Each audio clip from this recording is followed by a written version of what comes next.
The woman I'd been in love with for all 4 years of college was heartbroken. She called me, and we decided to drown our sorrows. I just didn't realize I was the sorrow she planned on drowning. We tangled ourselves up in each other for one long, exhausting night. The next morning, we were officially together.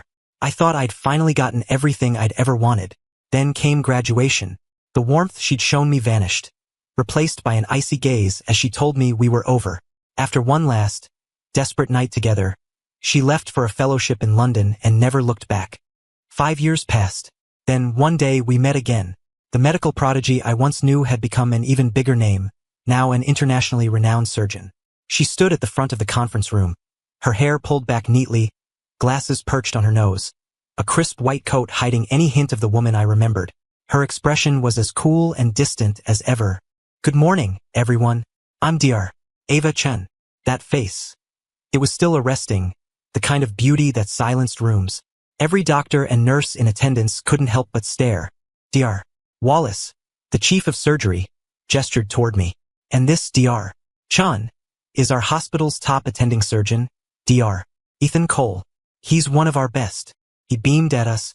"You two are the brightest young talents we have. You should get to know each other."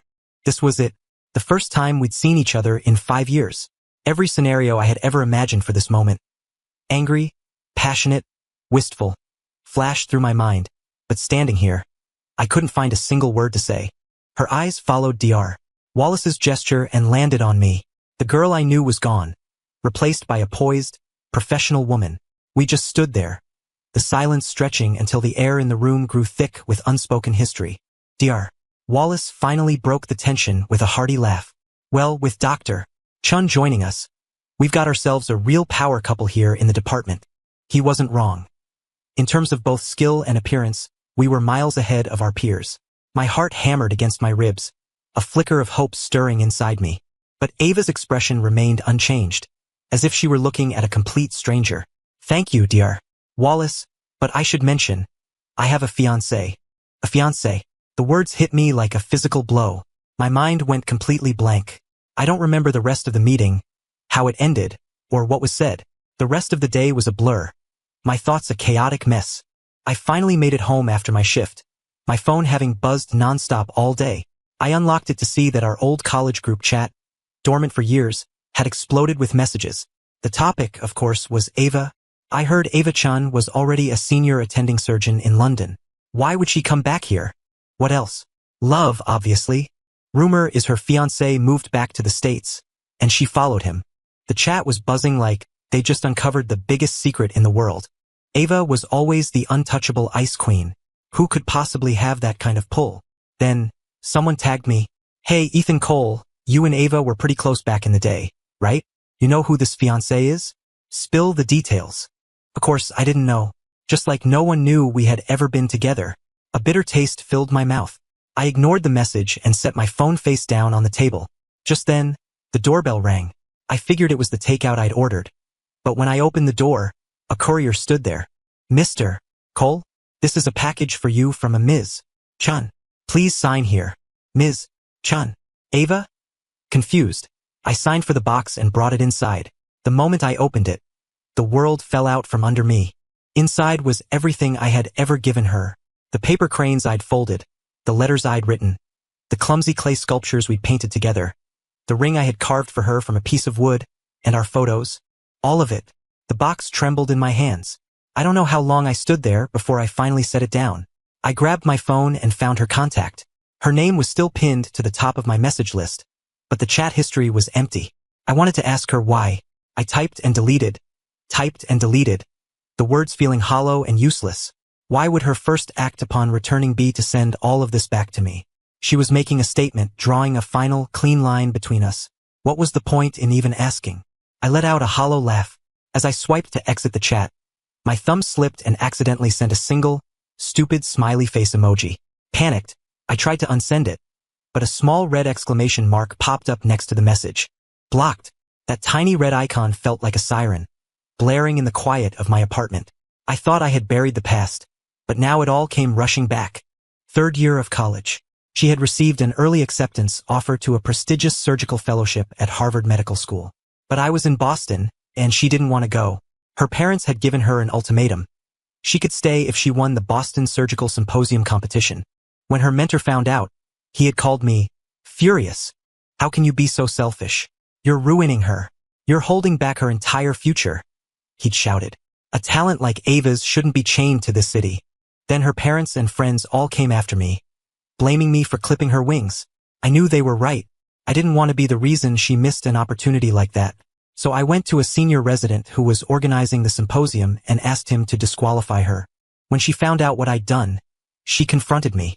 We had the biggest fight of our lives. It was the last time I saw her, until today. My eyes fell back on the box, a time capsule of a life that no longer existed. I carefully closed the lid and pushed it away. In the days that followed, the tension between us became unbearable. We worked in the same department, but we moved around each other like ghosts, two strangers occupying the same space. I tried, countless times, to break the silence, to find some neutral ground. But Ava looked straight through me, every single time. It got so bad I started seriously considering a transfer. Maybe if we never saw each other, we could both finally move on. Soon enough, Friday rolled around. Ava invited all the off-duty staff to a department dinner. The last thing I wanted was to go. But my colleague Leo Martinez was relentless. Come on, man. It's at the Cypress Grove. That place is a private estate. You can't even get a reservation without connections, he pleaded. When are regular guys like us ever going to get a chance to go somewhere like that? Dr. Chun is pulling out all the stops. I couldn't fight his enthusiasm, and eventually, I let him drag me along. The Cypress Grove was as exclusive as he'd said. I ended up seated across the long table from Ava. Every time I glanced up, I was met with the sight of her cool, beautiful face. It was the first time since she'd returned that I could just look at her without interruption. A few minutes later, a man in a tailored suit walked into the private dining room. He moved with purpose, heading straight for Ava, and placed a proprietary hand on her shoulder. Hello, everyone. I'm Caleb Vance, Ava's fiancé. I also own the Cypress Grove, he announced smoothly. You're all Ava's colleagues, so please, enjoy yourselves tonight. Everything is on the house. Watching them together, so comfortable and close, a sour knot formed in my stomach. I quickly looked away, focusing on my water glass, but the chatter from my colleagues was impossible to ignore. Caleb is brilliant, and so handsome. He and Dr. Chun are the perfect couple. The dinner felt more like their engagement party, and I was trapped in a frozen hell. I had to get out. Hey, something urgent came up. I've got to go, I muttered to Leo, getting ready to slip away. But as I stood up, someone called my name. I looked up instinctively and met Caleb Vance's gaze. I didn't recognize him, and a flicker of confusion passed through me. Before I could say anything, a colleague next to me asked him, Mr. Vance, do you know our Dr. Cole? Every eye in the room turned to Caleb. He smiled, a polished, easy grin. Of course, he's Ava's ex-boyfriend. The air was sucked out of the room. I froze, my entire body rigid. Then, all those eyes swiveled to me, their curiosity like 1,000 tiny needles. Seriously? Dr. Cole, you and Dr. Chun actually dated? I didn't know how to answer. Ever since she'd come back, Ava had acted like I didn't exist. I stayed silent, and the group turned their questioning gaze back to her. Dr. Chun, is that true? My own eyes found hers, my hands clenching into fists in my pockets. Ava didn't look at me. She simply pulled Caleb into the seat beside her before answering, her voice chillingly detached. That's all in the past. Everyone got the message. She didn't want to talk about it, and they quickly moved on, laughing and changing the subject. But after that night, something shifted. Maybe it was just in my head, but I felt my colleagues looking at me differently.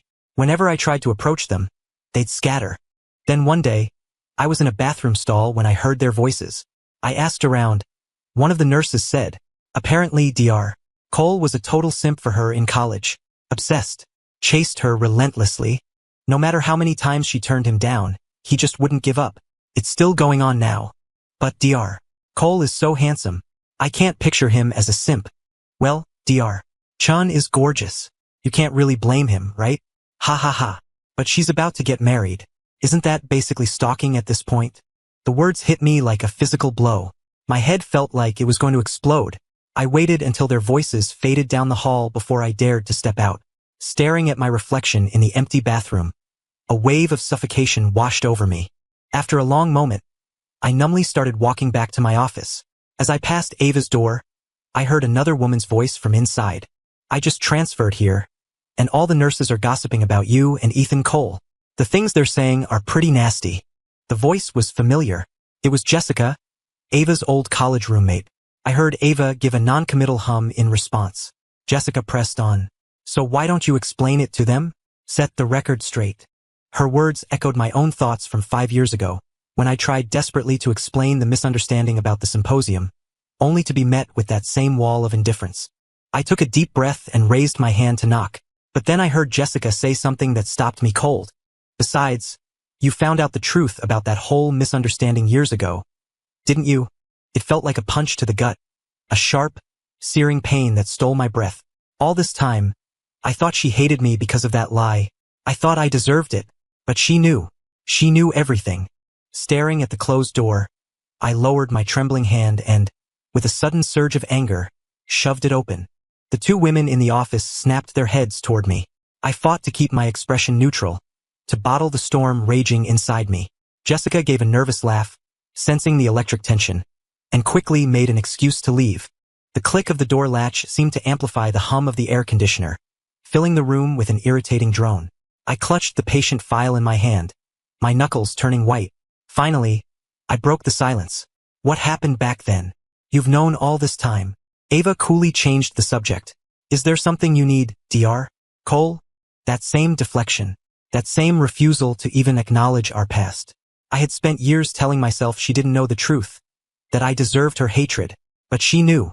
She knew everything and let me believe otherwise. My chest heaved, and the sharp corner of the file folder dug into my skin, the sting bringing me back to the present. Maybe this was just karma. Maybe this was what I deserved. I looked down, hiding the bitterness in my eyes, and held out the file. When I spoke again, my voice was as calm and clinical as hers. There's a surgery. I need you. Her fingernail traced a line across the cover of the report. You can handle this kind of procedure on your own. The patient has multiple comorbidities, I explained earnestly. With you assisting, the success rate will be significantly higher. Ava fell silent. My heart pounded in my chest, waiting for her answer. Leave the file. I'll let you know about scheduling. She had agreed. The knot of anxiety in my stomach loosened. Thanks. The day of the surgery arrived. Ava took the lead with me assisting. Our hands moved in perfect sync, an unspoken rhythm between us that time hadn't erased. We were a flawless team. After the final stitch, I glanced at her profile, and for a fleeting moment we were back in college, partners in a training lab, our scores always tied for first place. Back then, after a successful procedure, she would pull off her gloves and give me a smile so brilliant it could melt the frost in a morgue. But that was then. Now, we were just two strangers who happened to work well together. The only words that passed between us were cold, necessary commands. Instrument count is correct, a nurse announced. Ava turned and walked out without a word. I followed a few paces behind, my eyes fixed on the back of her blue scrubs. Thanks again, I said, my voice barely a whisper. Just doing my job, she replied, never breaking her stride. I stopped in the middle of the hallway, a question burning on my tongue. Does it have to be this way? But I couldn't bring myself to ask. Just then, Leo slapped me on the shoulder, jolting me. Chief Wallace is looking for volunteers. There was a massive flood up in Rockport, and the hospital is putting together a medical relief team. You in? Maybe getting away from Ava was the only way to finally cut the cord. I nodded. I'm in. Before leaving, I went home to see my dad. When he heard I was going to the disaster zone, he insisted on cooking all my favorite foods. Over dinner, he must have noticed the gloom hanging over me. Ethan, he started gently, I heard that Ava girl is back, working at your hospital. He paused. Are you too? I was surprised he knew. I forced a smile. It's nothing, Dad. We're just colleagues now. He saw I didn't want to talk about it and let the subject drop. The day of our departure was gray and overcast. A charter bus idled at the hospital entrance, spewing diesel fumes. I grabbed my duffel bag and joined the group. Stepping onto the bus, I scanned the seats, looking for an empty spot. And then my body went rigid. In the back row, sitting by the window, was the one person I was trying to escape. Ava Chun. I was one of the last to board, and the only seat left was the one next to Ava. I hesitated in the aisle, frozen, until the driver's impatient honk forced me to move. I sat down stiffly, my body ramrod straight. Ava stared out the window, completely ignoring my presence. As the bus rumbled to life, I held my breath, every muscle tense to avoid any accidental contact. But I couldn't stop my eyes from drifting to her. The cool mask she wore at the hospital had softened. Her profile was serene against the passing landscape. For a moment, I was transported back to our first trip together. She had held my hand the entire time. Her fingers laced through mine, never letting go. I remembered the warm sun casting a golden halo around her as we stood on the beach. The cry of gulls our only witnesses as we kissed. We had wandered through city streets like any other couple in love, wrapped in each other's arms. Ethan Cole. Ava's cold voice shattered the memory. I snapped back to reality, meeting her brown eyes. They held nothing but ice. We're here. Get off. My heart sank. I mumbled an apology, grabbed my bag, and hurried off the bus. Days of relentless rain had caused a massive flood, turning the access road into a river of mud. The bus couldn't go any further. I pulled the hood of my rain poncho over my head and followed the rescue team into the devastated town. The rain was still coming down, turning the ground into a treacherous slick of mud. I was carrying a heavy box of medical supplies when my foot suddenly slipped. My center of gravity was gone. I reached out instinctively to grab the person next to me. It was Ava. She saw me falling and, in a split-second, reflexive movement, she pivoted away from me. My hand grasped at empty air. Just as I was about to hit the ground, a strong arm caught me. It was Captain Miller, the rescue team leader. "You okay, dear? Cole?" he asked, his voice steady. "Watch your step. It's slippery." "I'm fine, thanks," I mumbled, shaking my head. My gaze shot to Ava. She was looking at me, too. For a second, our eyes met. The image of her recoiling from me, that purely instinctual rejection, sent a bitter pang through my chest. I dropped my gaze to the mud. Then, I heard her voice, sharp and cold as the rain. "Don't hold everyone back. The team can manage without you." Every head turned in my direction.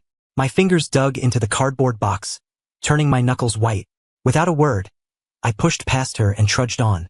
The rain intensified, the path growing steeper and more difficult. Half an hour later, we reached the temporary command post. There was no time to rest. Ava, as the medical team lead, immediately started assigning tasks. Suddenly, a rescue worker ran up, out of breath. "We have a family in a low-lying area we can't evacuate. Someone has a high fever, and the medicine we gave them isn't working. We need a doctor now." "I'll go with you," I said without hesitation, grabbing a medical kit. A colleague grabbed my arm. "The rain's getting worse, Ethan.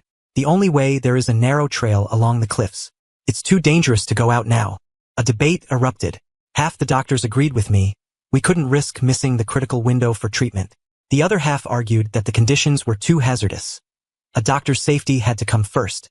The group was at a stalemate. "Dr. Chun, what's your call?" I demanded, seeing her standing silently.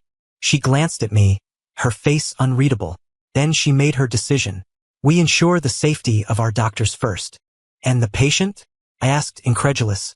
This couldn't be the Ava I knew, the doctor who would do anything for a patient. She didn't answer, simply turning and walking toward the edge of the camp. The sky was a dark, angry gray.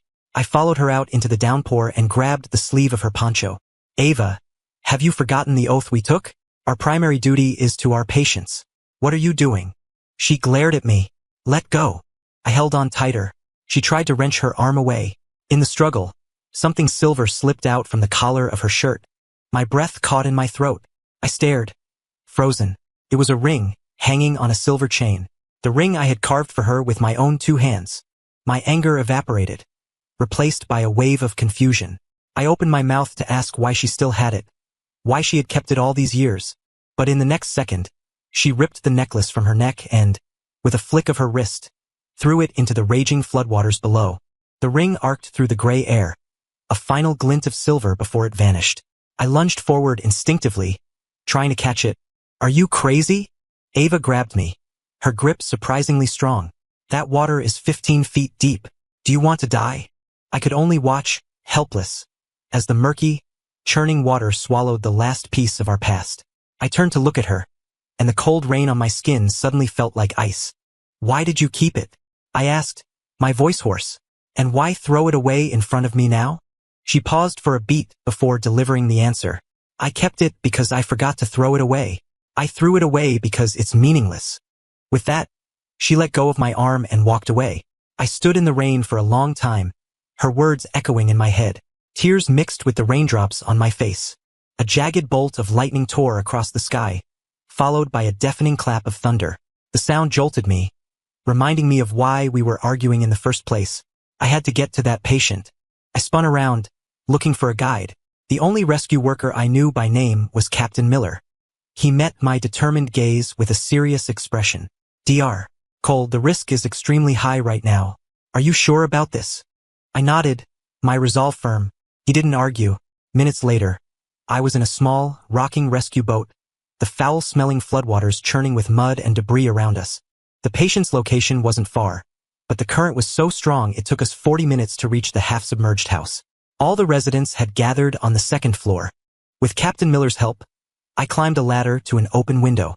As I pulled myself through, the first thing I saw was a familiar figure bent over a patient, administering aid. It was Ava. A slow realization dawned on me. She had planned to come alone all along. My heart twisted with a confusing mix of emotions. Ava must have sensed me. She glanced over her shoulder, her eyes meeting mine for a fraction of a second before she turned back to her work. The patient's fever had already broken. She was stabilizing. I wanted to help, but as I took a step toward her, she took a giant step back, as if I were carrying a plague. My hand, holding a syringe, froze midair for a moment before I forced myself to continue. Outside, the flood raged and the wind howled, but inside the small room, the silence was deafening. After I finished distributing the last of the medication, I saw Ava standing alone by the window, her back to me. I hesitated, then walked over. If you were going to save them anyway, why didn't you just tell everyone? Her voice was cold, drawing a clear line between us. It has nothing to do with you. Forgot to throw it away. Meaningless. Nothing to do with you. Her answers were a brutal trilogy of rejection. I fought back a surge of pain. Doing it this way just makes everyone misunderstand you. Misunderstand? She cut me off, her eyes flashing with a cold, mocking light. What right do you have to talk to me about misunderstandings? My heart clenched. I knew she was talking about the symposium, but she already knew the truth. I was about to say something, anything, when a deep, rumbling roar came from outside. The makeshift levee the rescue team had built had given way. A massive wave of water slammed against the house, heading for the second story. Screams filled the room. Ava reacted instantly, shielding the patients and children. The force of the water threw her against a wall. I saw her bite her lip in pain. Through the chaos, I heard Captain Miller's frantic shout. Where's Dr. Cole? Has anyone seen Dr. Cole? Ignoring her own pain, Ava's head snapped up, her eyes wide with a sudden, raw panic. The spot by the window where I had been standing was now empty.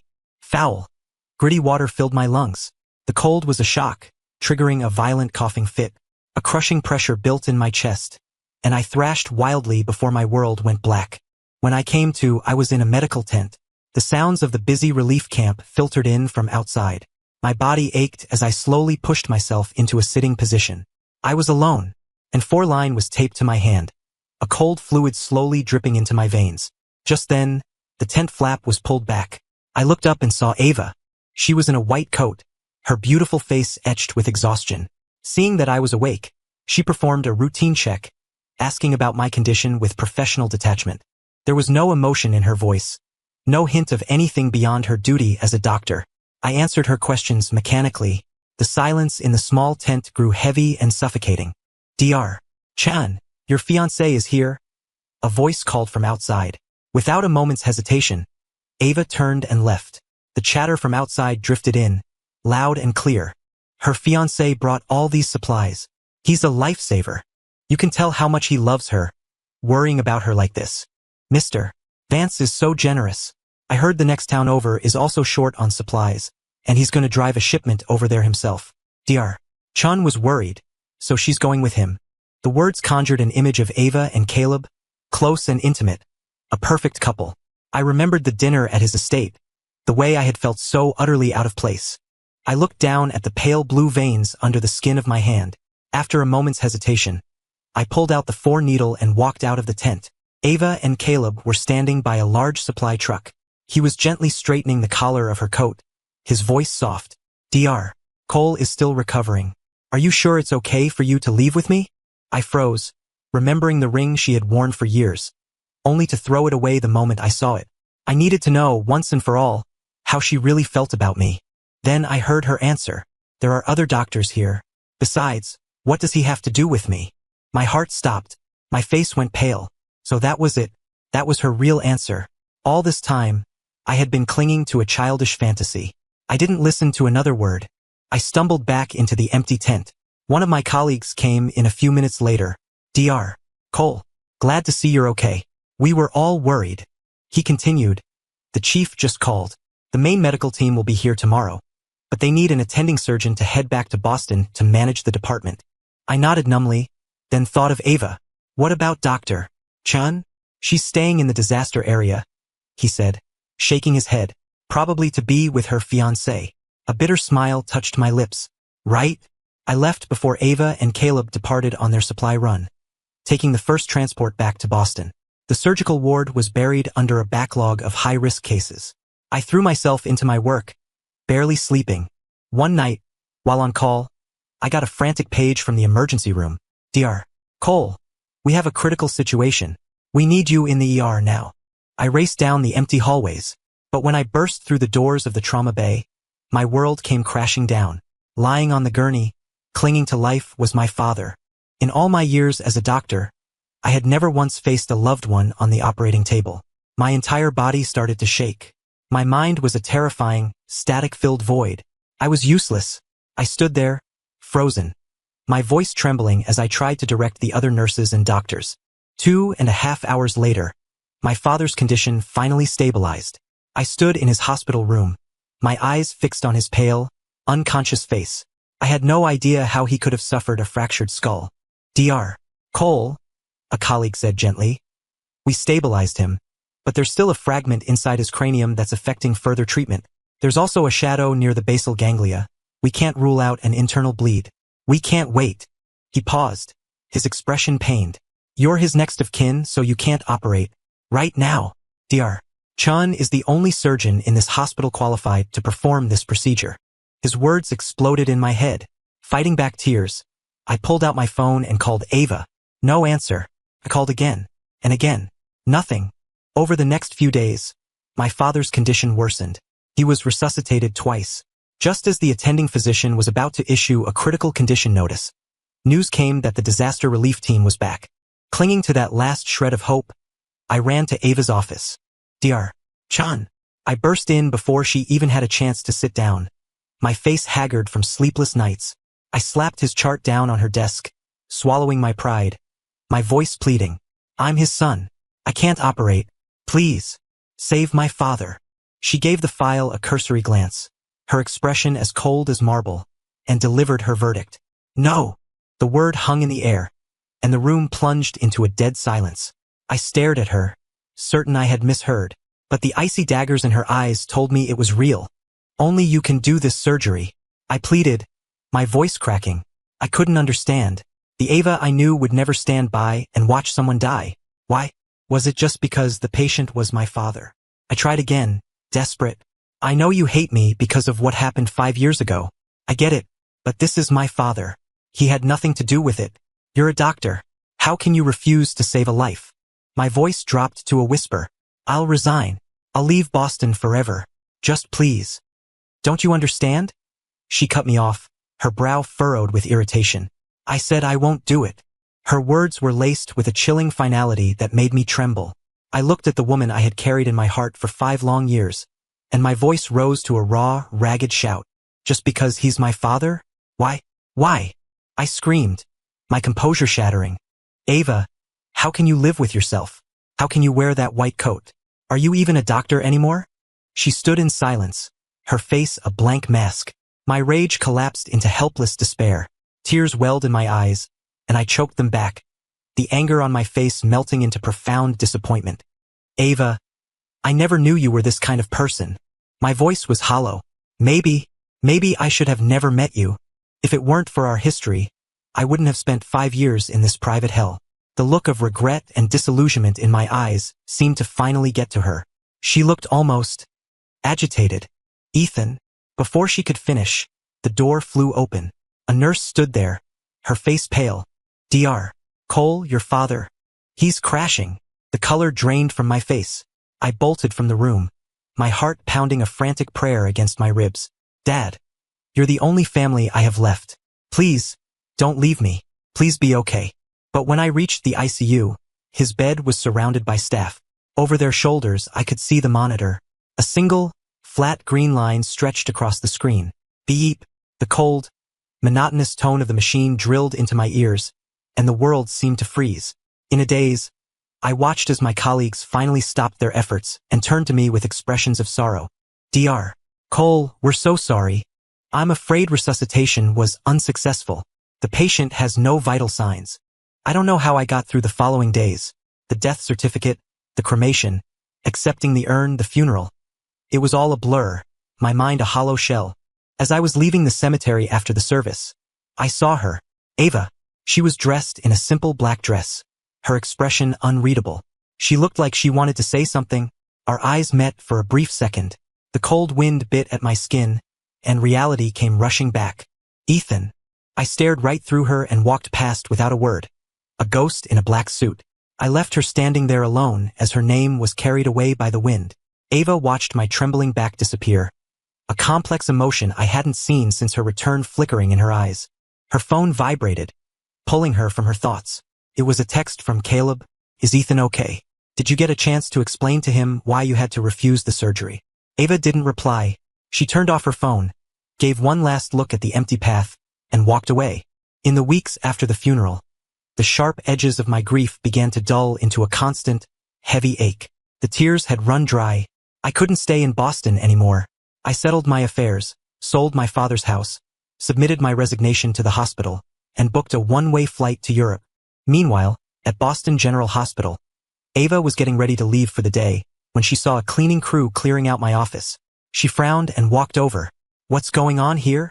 The custodian, recognizing the department's top surgeon, explained. Oh, didn't you hear? Dr. Chen? Dr. Cole resigned. Ethan? Resigned? Ava froze, a look of genuine panic, something I'd never seen on her, flashing across her usually composed face. When did he resign? Did he say where he was going? I'm just a cleaner, the custodian said, taken aback. I wouldn't know any of that. Ava didn't wait for more. She spun around and hurried toward the chief's office. She knew the loss of his father had hit me hard. She had planned to give me some space, to let me grieve before trying to explain everything. She never imagined I would just leave. 30,000 feet in the air. The plane cut through the clouds. My father's death had triggered a severe bout of insomnia, and I'd been relying on melatonin just to get a few hours of broken sleep. I was drifting in a hazy, half-conscious state when the plane suddenly lurched violently. Panic erupted in the cabin. The aircraft felt like it was falling. My head slammed against something hard, and then, nothing. I had a long, exhausting dream. I was struggling, fighting my way toward the surface. With a final, desperate push, my eyes flew open. I was lying in a soft, king-sized bed. For a disoriented moment, I thought the crash, the grief, all of it had been a terrible nightmare.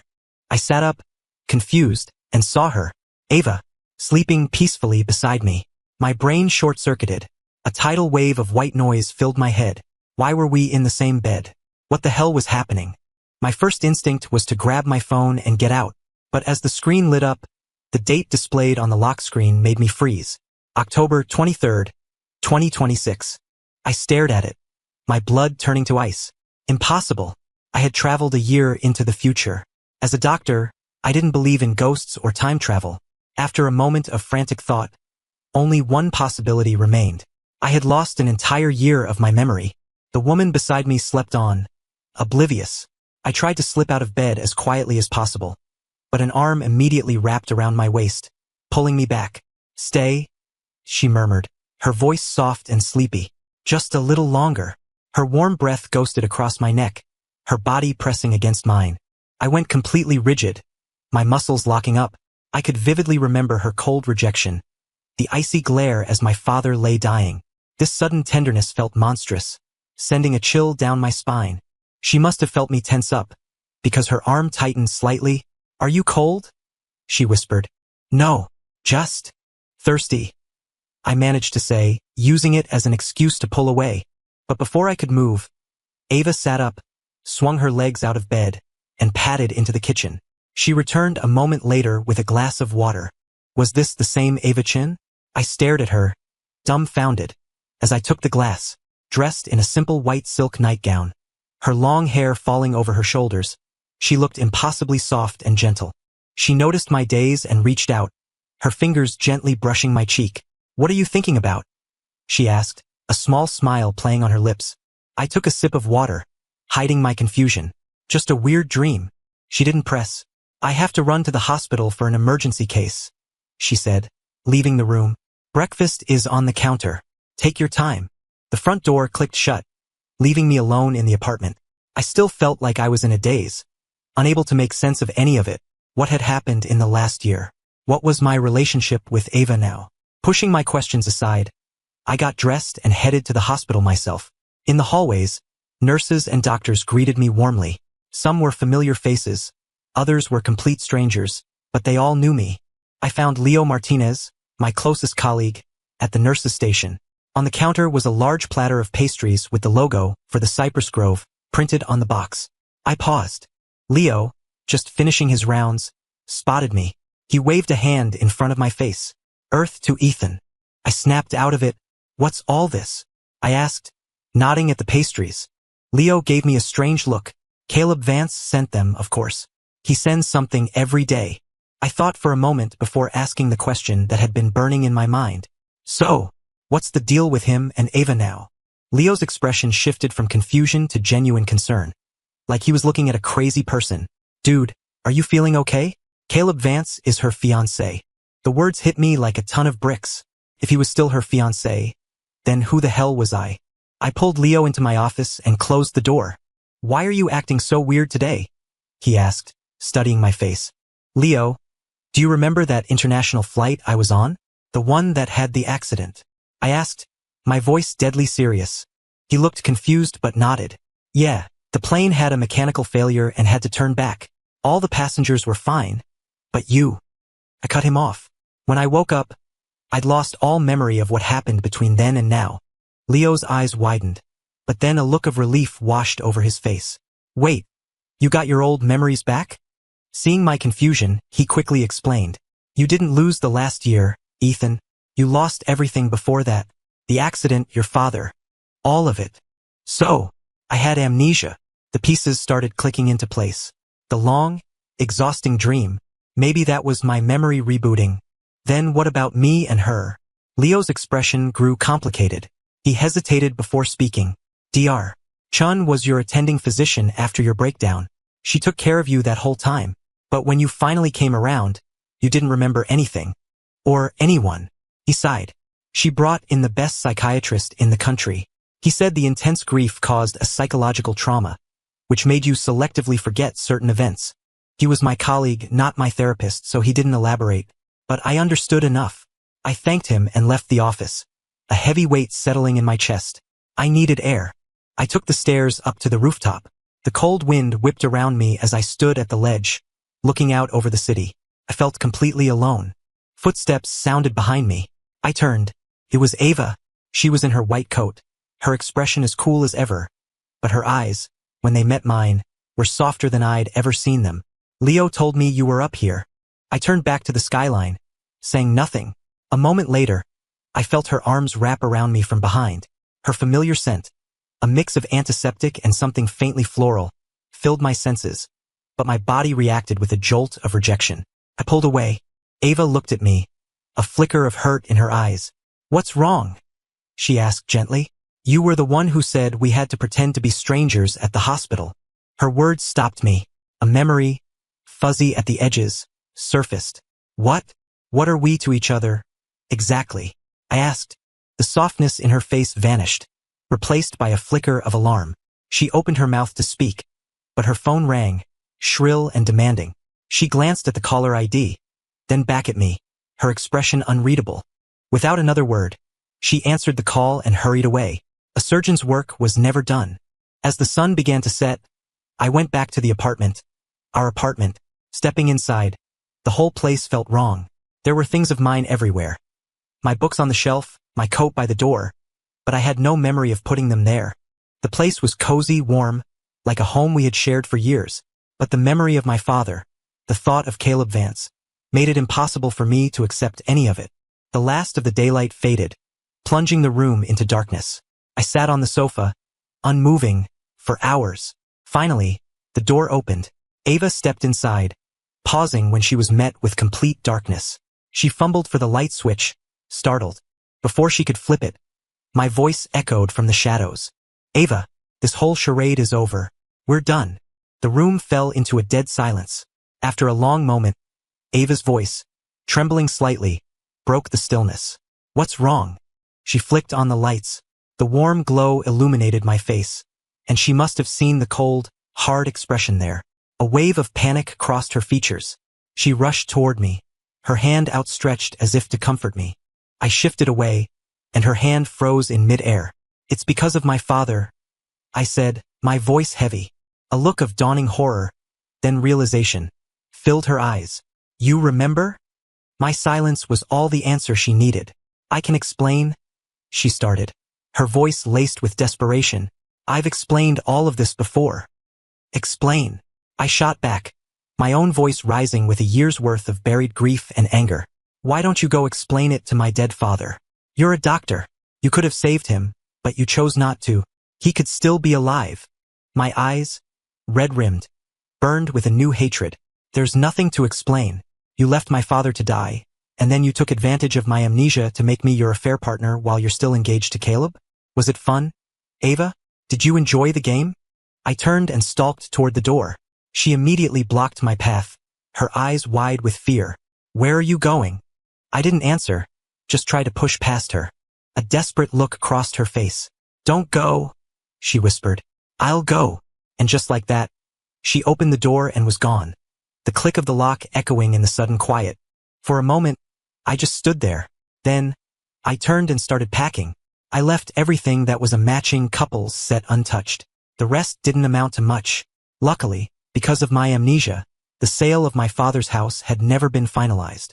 That was the only place that felt like home. I hired a cleaning service to wipe away any trace of me and had a moving company take my things. I was gone. The next evening, after a long surgery, Ava returned to the apartment. She opened the door to an empty, echoing darkness. She knew instantly. She ran to the bedroom and found the closet empty of my clothes. The drawers cleared out. Her breathing grew shallow. I had left. She pulled out her phone, her fingers hesitating before dialing my number. Where did you go? Her voice was hoarse, but soft. Does it matter? I replied coldly, and hung up. The next morning, I went to the hospital as usual. Ava was waiting for me with a bag of breakfast. I took it from her without a word and dropped it into the nearest trash can. I informed the chief of surgery that I was fully recovered and ready to resume all my duties. I buried myself in work, avoiding her all morning. As I was leaving that evening, an elegant, older woman stopped me. Mr. Cole, my name is Elizabeth Vance. I'm Caleb's mother. Her expression was frosty, her tone anything but friendly. Shall we have a talk? I knew exactly what this was about. Some conversations are inevitable. A cold smile touched my lips. Of course. We sat in a quiet coffee shop. I decided to get straight to the point. What happened before was my mistake.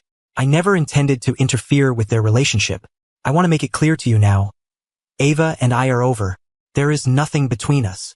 To my surprise, the woman let out a small, condescending laugh. Mr. Cole, even a child wouldn't believe a story like that. Our family has plenty of money. Name your price.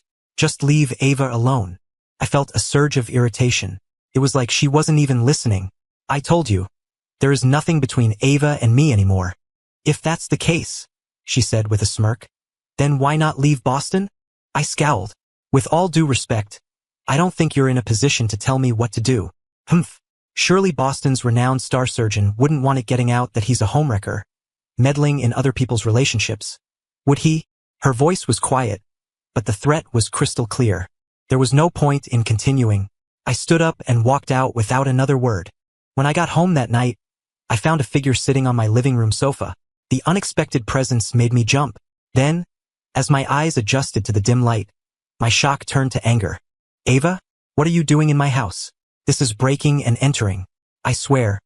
I will call the cops right now and have you arrested. She rose slowly from the sofa and held out 2 small, red booklets. I stared at them, my mind reeling. Stamped on the cover of each was an official seal, and inside, under a line of formal text, was a photo of the 2 of us, side by side. Her voice, quiet but firm, echoed in the silent room. Ethan, we're already married. I'm your wife. That's impossible. I shot back. I would never marry you. I snatched the marriage license from her hand, examining it under the light. It looked real. The red stamp from the city clerk's office, our signatures, the date from 6 months ago. It was all real. A wave of defeated resignation washed over me. Fine, I said, my voice flat. Pick a date. We're getting a divorce.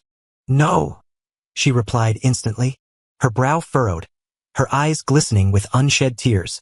The sight of it made me laugh. A harsh, bitter sound. Caleb Vance sends you pastries every single day. The entire hospital knows you're his fiancé, and you secretly married me?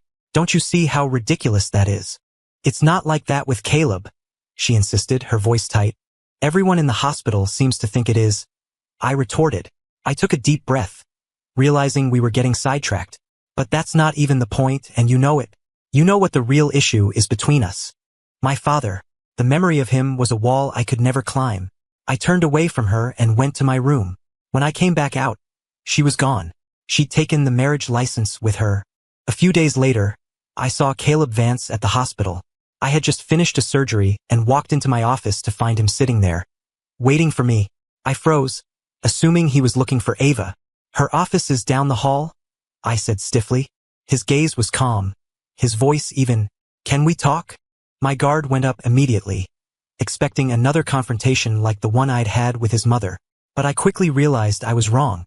There was no hostility in his demeanor at all. Still wary, I poured him a glass of water and sat down across from him. What do you want to talk about? He took a sip, completely at ease. I know about you and Ava getting married. I was stunned but kept my face impassive. I couldn't get a read on this guy. How could a man be so calm when his fiancée had married someone else? Was he suppressing a volcano of rage, or did he just not care? His next words answered my question. Ava and I are just friends, he said simply. Our parents have been trying to set us up for years. You don't need to worry about it. I looked at him skeptically. If there's nothing between you, why are you sending gifts to the hospital every day? He smiled and shook his head. That's all my mother's doing. He set down his glass, seeing that I was starting to listen. Ava said you wouldn't believe her, that I had to come and explain it to you myself. So, now you know. He stood up to leave, then paused at the door as if remembering something. He turned back. And that night at the Cypress Grove, when I introduced myself as her fiancé, you can consider that her idea. She was trying to make you jealous. He left. I sat there, stunned, long after his footsteps had faded down the hall. That weekend, Ava and I drove out to Lookout Point. The salty air and the scent of pine seemed to wash away the sterile hospital smell that clung to me, bringing a sense of peace I hadn't felt in a long time. I led the way down the path to an old, weathered oak tree overlooking the ocean.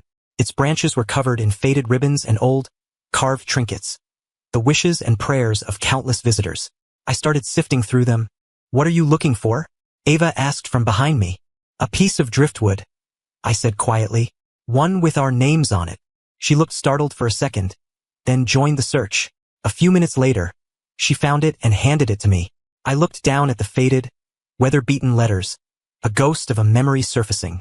I left this here after you went to London, I told her. Her gaze fell on the inscription. Ethan and Ava, forever. A sharp intake of breath was her only response. The air around us felt thin. I gave a small, humorless laugh at my own youthful naivety, clutching the piece of wood. Our wish, our promise. I walked over to a nearby fire pit where a small bonfire was crackling. Ava followed, her expression unreadable.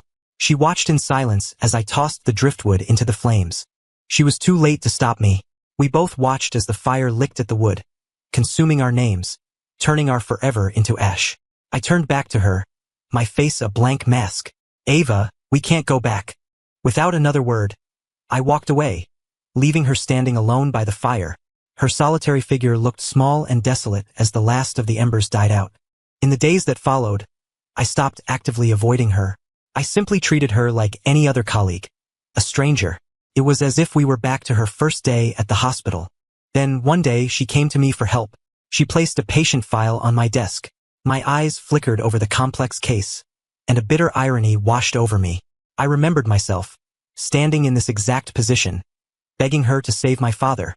Now, the roles were reversed. The patient was her father. The case was just as complicated.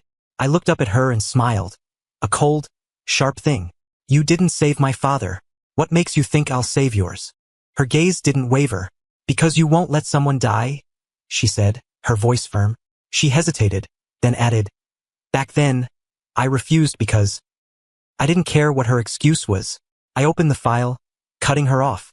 I'll do it. I looked her straight in the eye. You're right. I won't let someone die. And I won't let my personal life affect my work. Because I know I'm a doctor. Her words died on her lips. She gave a slight nod and left my office. The surgery was scheduled quickly and went smoothly. Her father's condition stabilized. A few days later, during rounds, I saw her in the hallway. We need to find time to go to the courthouse and sign the divorce papers, I said bluntly. She stopped, her body stiffening, but her voice was resolute. I'm not going. I was about to argue when the world suddenly tilted.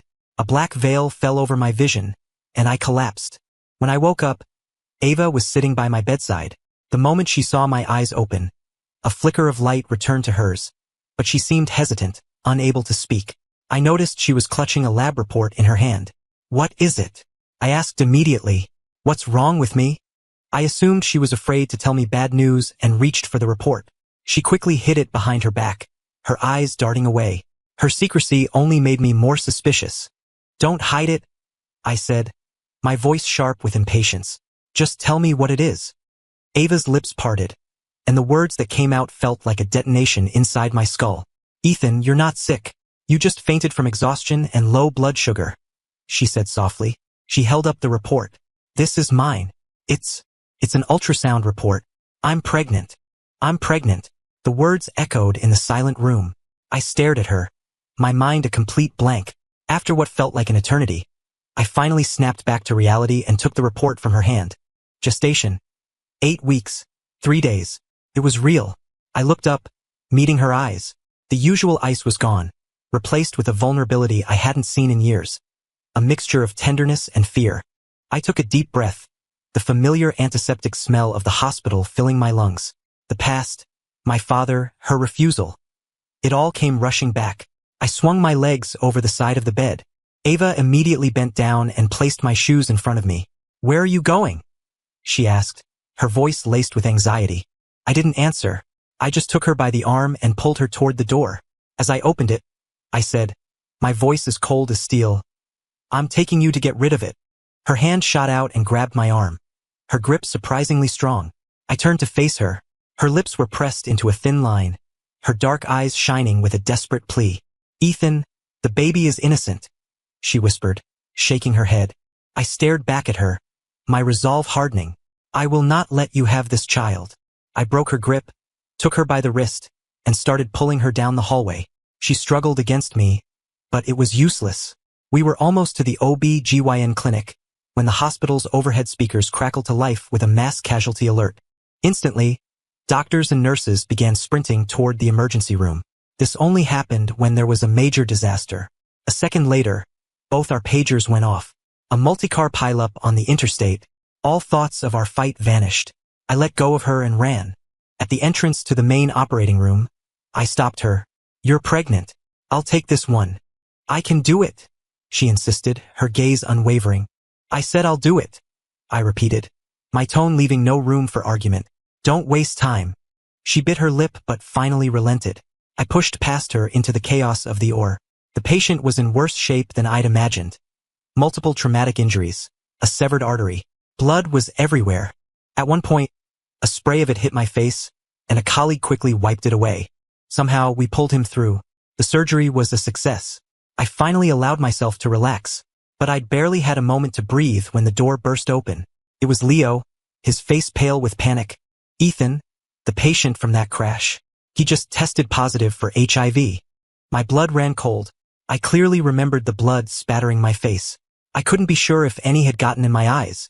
Leo thrust a bottle of pills into my hand. It's the PEP medication. Take it now. I took it numbly. A text came in from the chief, ordering me home for mandatory rest and follow-up testing. I changed out of my scrubs and walked to the hospital entrance. I was about to call an Uber when a car pulled up in front of me. Ava rolled down the window. Get in. I was too exhausted to argue. I got in. She turned on the stereo, and soft, classical music filled the car. Slowly, the tension began to drain from my body, and my eyelids grew heavy. She must have parked the car somewhere along the way. She reclined my seat, turned down the music, and just watched me sleep, her expression softening. I don't know how long I was out. When I woke up, we were parked in front of my apartment building. I saw her looking at me, her brow furrowed with concern. She started to reach a hand toward my face, but stopped herself when she saw my eyes were open. I sat up, adjusting the seat. Have you reconsidered? She asked quietly. About the baby? The image of my father lying in a hospital bed flashed in my mind. My hands clenched into fists. I looked at her flat stomach, and my voice was firm. No. Her face fell. She reached into her purse and handed me the bottle of pills. This is your post-exposure medication, she said, her voice strained. Don't forget to take it. I'll arrange for your meals to be delivered. You need to rest. I nodded, took the pills, and got out of the car. As I watched her drive away, a wave of conflict washed over me. I had lied. In that moment, watching her sleep, I had decided to let her keep the child. But because of my father, I could never accept being a family with her. Maybe if I disappeared, the baby could bring her some measure of comfort. A comfort I could never provide. For the next month, I was a prisoner in my own home, forcing down the powerful antiretroviral drugs and their brutal side effects. But I was determined. During my quarantine, I wasn't idle. I listed my father's house for sale online. It was in a great location and had appreciated over the years. Offers started pouring in. The money would be more than enough to start a new life abroad. The day I signed the final sale contract, my test results came back from the hospital. Negative. I wasn't infected. Ava came over personally to give me the good news. She must have found out that I'd canceled the appointment at the clinic, because she seemed to think it meant I was changing my mind. She was in high spirits, showing up with bags of groceries full of all my favorite things and cooking an elaborate meal. For the first time in a long time, we sat at the same table in peace. We didn't talk much, but the silence wasn't hostile. I watched as she placed food on my plate, and after a moment's hesitation, I ate it. A small, genuine smile touched her lips. After dinner, she cleaned up with practiced efficiency, then placed a cup of hot tea in front of me before disappearing. I sat with a book in my lap, unable to read a single page. A little while later, she reemerged, dressed to leave. I'm heading out, she said from the doorway. I looked up at her. Okay, I said, my throat tight. The door clicked shut. I turned my gaze to the window. The sky was dark and heavy, pregnant with a storm. A few days later, I handed the keys to the new owners. I took one last look at the house that held so many memories, then walked away without looking back. At the hospital, everyone noticed the change in Dr. Chun. Her icy demeanor was starting to thaw, the constant tension in her shoulders relaxing. My recent attitude toward her had given her hope. Leaving work that evening, she was already planning what to cook for me. The stress of the past few weeks had taken its toll. I had lost weight. She placed a gentle hand on her stomach. The thought of a new life, a small piece of both of us, brought an involuntary smile to her face. But as she passed the nurse's station, she overheard a snippet of conversation. I heard Dr. Cole took a long leave of absence, put his career on hold for a while. The words hit her like a thunderclap. She knew instantly what it meant. She bolted from the hospital and raced to her car. Minutes later, she was standing outside my old house, knocking frantically. The door opened to reveal a middle-aged couple she had never seen before. Can I help you? The woman asked. Ava checked the address on the door, confused. I'm looking for Ethan Cole. The couple's guarded expressions softened. Oh, you mean the man who sold us the house? I think he mentioned he was moving abroad. The sale closed a few days ago. Ava stared at them, her world tilting on its axis. When did he leave? Did he say which country? They just shook their heads. Apologetic, they didn't know. She walked away in a daze. As dusk settled over the city, she remained in her car, parked across the street, calling my number over and over, each call going straight to voicemail. She contacted everyone we knew. No one had heard from me.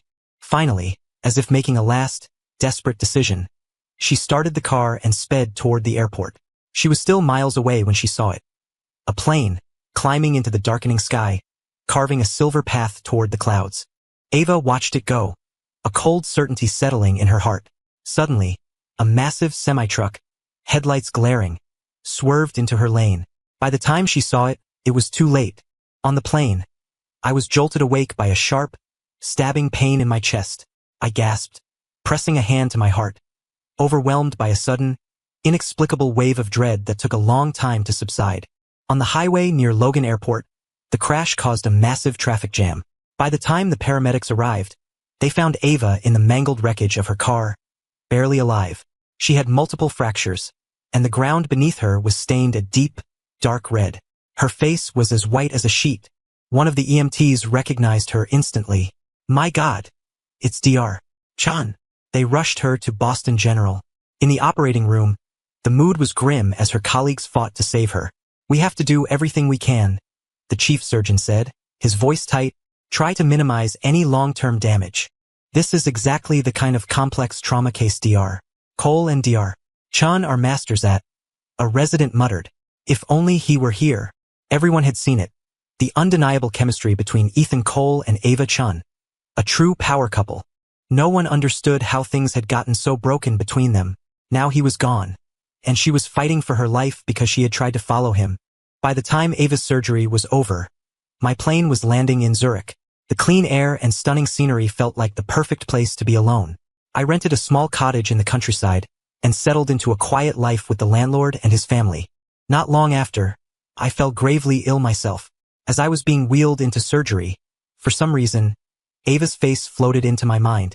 At that same moment, thousands of miles away, Ava was in physical therapy, learning to walk again. She had lost the baby in the crash, and her body was left with permanent injuries. Her colleagues watched her, a thin, solitary figure, and shook their heads in sorrow. Leo, feeling her tragedy deeply, tried multiple times to contact me to tell me what had happened. But my number had been disconnected. My email shut down. I had vanished.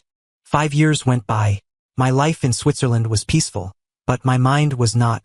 I was plagued by anxiety and insomnia. A doctor told me my psychological trauma was worsening, impacting my health. To heal, he said, I had to go back.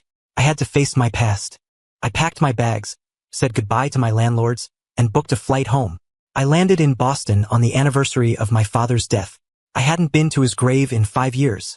It was the first thing I had to do. But when I arrived at the cemetery, I found the gravestone was clean and immaculate. At its base sat 2 bouquets of fresh white lilies. Who had been tending to it all these years? I pushed the question aside and laid out my own offerings. Dad, Mom, are you doing okay up there? I came to see you. My voice was thick with emotion, my eyes blurring as I spoke to them, catching them up on the lost years. After a long time, I finally stood up to leave. As I turned, I saw her, standing a short distance away, clutching a bouquet of white lilies, was Ava. The woman standing before me was a shadow of the one I remembered. She was painfully thin, with dark circles under her eyes that spoke of years of sleepless nights. The moment she saw me, her eyes widened, and a film of tears instantly clouded her vision. We stared at each other across the manicured lawn, my own breath catching in my throat. I was frozen, completely unsure of what to do or say. Ethan. Her voice was a trembling whisper. She took a hesitant step toward me. Her arms started to rise, as if to embrace me. But then she stopped, letting them hang awkwardly at her sides. Seeing her like that, so fragile and uncertain, sent a sharp pang through my chest. I closed the distance between us and wrapped my arms around her frail body.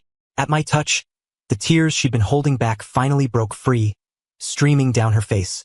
Thank you, I murmured into her hair, my own voice tight, for taking care of my parents' grave all these years. She just sobbed, her hands clutching the back of my jacket. I'm sorry, Ethan, she repeated over and over. I'm so sorry. Please don't leave again. Okay?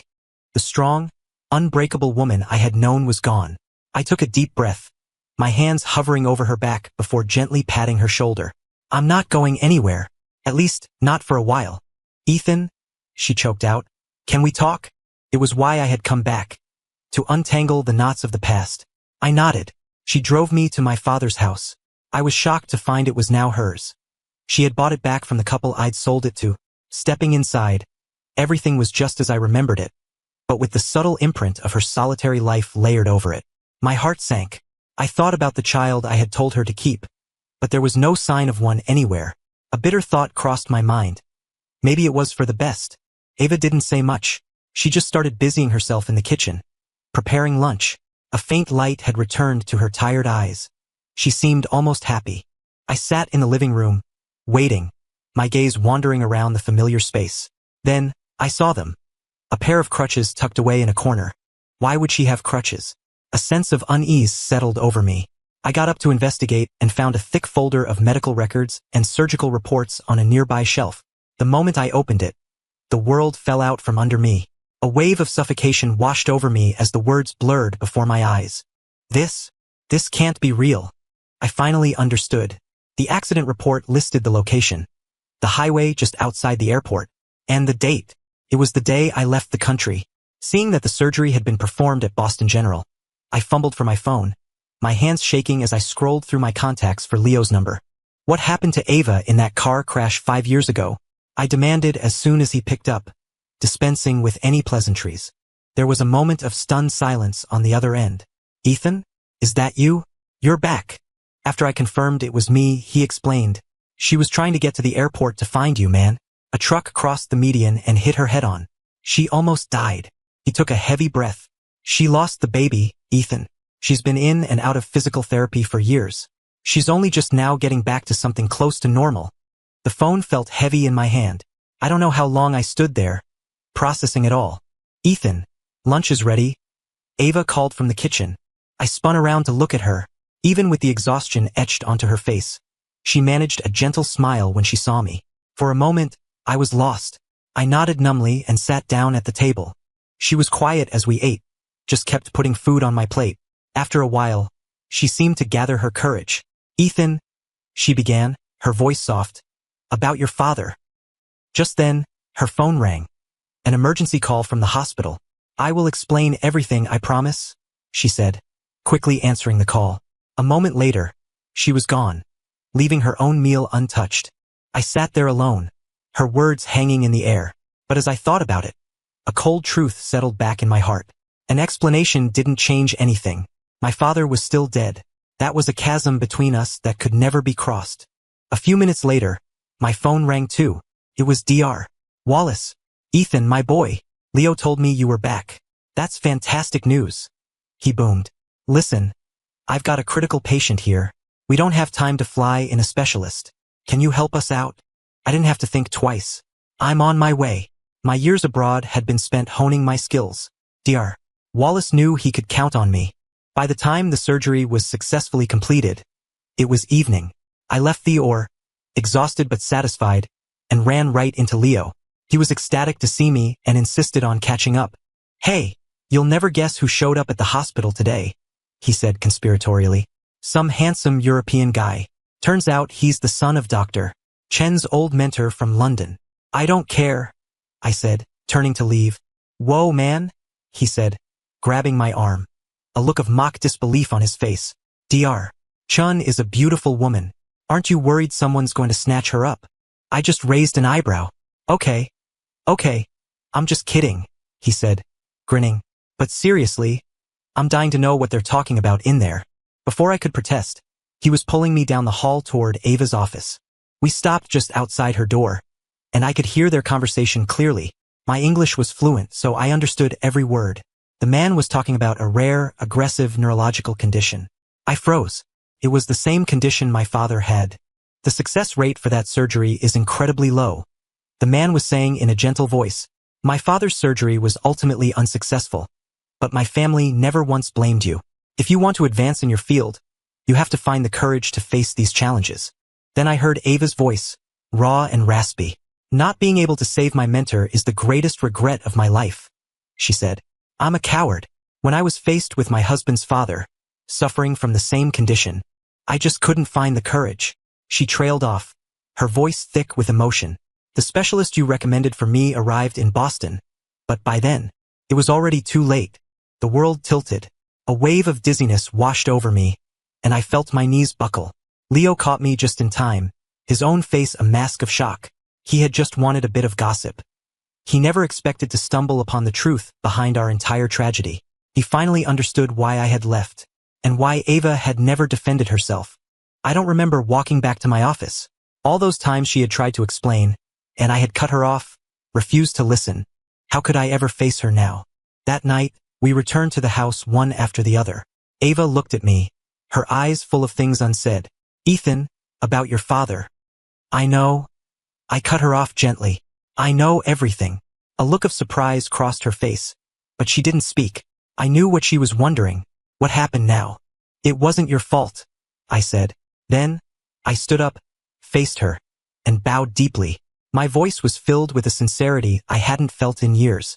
All this time, I was wrong about you. I'm so sorry. A single tear traced a path down her cheek. But then she smiled, a real, brilliant smile that reached her eyes. It's okay, she whispered. I forgave you a long time ago. Watching her, radiant with a joy that washed away the years of pain, I felt the heavy weight I had been carrying finally lift. We should plan the wedding, I said, the words tumbling out before I could stop them. My own heart started to pound, and I couldn't quite meet her gaze. The silence stretched on. I finally looked up, curious. In the next second, she closed the distance between us and kissed me. It was a kiss that held 5 years of pain, regret, and unspoken love. We held on to each other, our shared breath a testament to everything we had survived. When we finally broke apart, she was breathless, her body limp in my arms. She wrapped her arms around my neck, her cheeks flushed. She leaned in close, her warm breath tickling my ear, her voice a soft, hopeful whisper. Ethan, let's have another baby. Okay, I said, lifting her into my arms and carrying her toward the bedroom. Outside, the setting sun painted the clouds in shades of soft rose, and on the wall, our two shadows slowly merged into one. All the words left unsaid over the years dissolved into a silent, perfect rhythm, finally in harmony.